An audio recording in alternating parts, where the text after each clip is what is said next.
Okay, and the fourth element you need to establish is what? Remoteness of harm. Okay, remoteness of harm. Now, what does that mean, remoteness of harm? It's like the victim wasn't too far away from the place that happened. Like, okay, so you said victim. It's not so much about the victim, it's about the person that was owed the duty of care to? Not exactly. It's not whether the victim is remote, it's about whether the damages are remote, right? Yeah.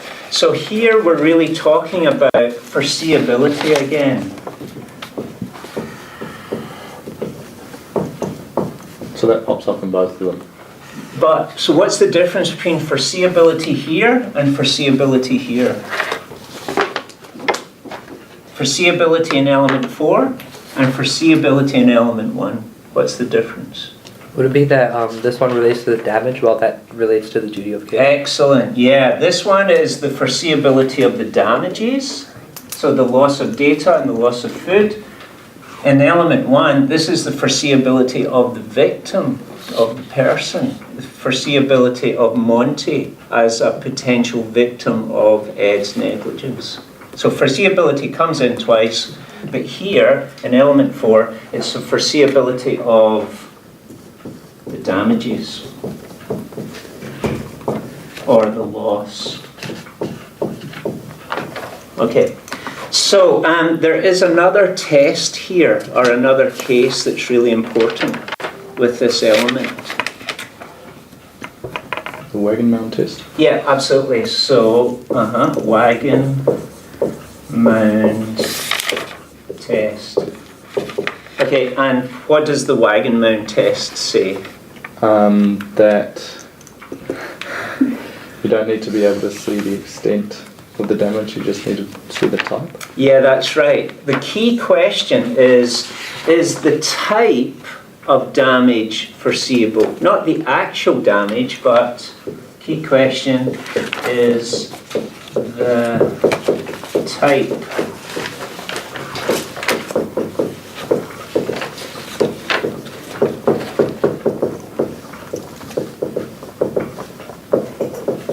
Okay, is the type of damage foreseeable, or the kind of damage foreseeable? That's the wagon mount. That's really, really important. I'm going to run out of space here. Okay, so is the if someone knocks into an electricity pole, cuts off the electricity, damages, is it foreseeable that food in a fridge would be lost? Yes. Yes. Is it foreseeable that data might be lost? No. Yeah. Yeah? No? I don't know. No? I feel like it's a possibility, but I don't know if it's a strong enough possibility that somebody would be working on their laptop with data that would cost them that much to fix. Okay, so remember that much, so you said that much to fix. Okay. So you're getting into the specifics, but remember it's the type of data. It's not the type of damage, sorry, or the kind. It's not specifically this. Do you see what I'm saying? Yeah. So, if you knock electricity out in a house, is it foreseeable that something related to IT or computing or computers or data in that house would be affected? Yes. Yeah, Absolutely. so I think that's how you, absolutely, yeah. So that's the wagon, the type or the kind of damage. But then we get into the specifics. What about this food situation? Because there's all this exotic food, there's oysters, there's hummingbird tongues. So if you were Ed's lawyer, what would you be arguing in this case?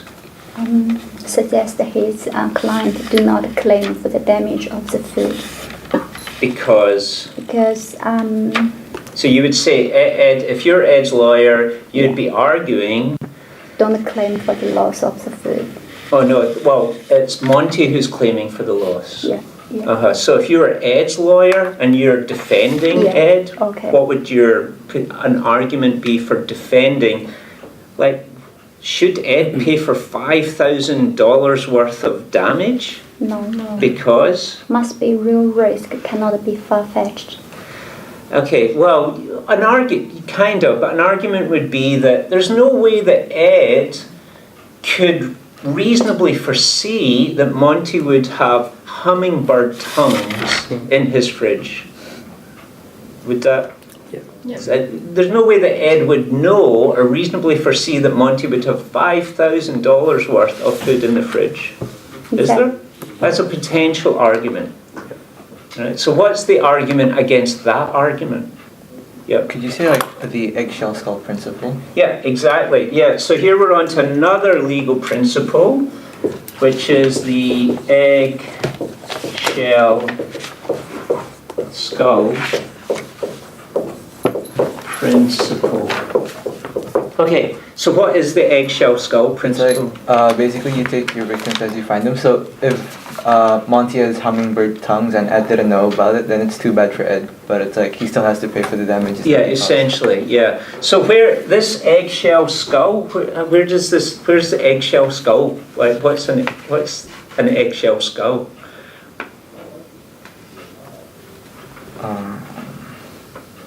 Skill that breaks easily. And so how would, so imagine Darryl, who is a very thin skull, like an eggshell, and I'm waving my arms around in a negligent way, and I bang him with my pen, and his eggshell skull breaks, and he dies. Now, am I responsible for that?